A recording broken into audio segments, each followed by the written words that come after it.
વાર લીધી હતી એ રબારી કોલોની ગાડી કીધમ કે મારી કોની ચાલ બાજુ આવ્યો હતો એ બોલો ડ્રાઈવર અમે ડ્રાઈવર નહીં પણ એમને ક્યાંની વાત રબારી કોલોની તું પાછો ના આવ્યો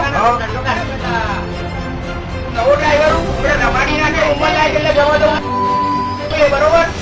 શું કીધું દરવાજા મોકલે જેટલા ડ્રાઈવર એટલા પૂછી લેજે બરોબર અહીંયા ગાડી લઈને આવે ને તો સરખી રીતે આવજે બરોબર રબારી કોલોની બધી રીતના પડી છે બચ્ચા વરવાનમાં જે નામ હતા ને તો બધું અડાડી બરોબર આ તને કહી દઉં તારે ખાઈ ને કરી લેજે બોલાવી લે એવી વાત ઉંમર લાયક એટલે તને જવા દઉં ના તને રમાડી નાખે આ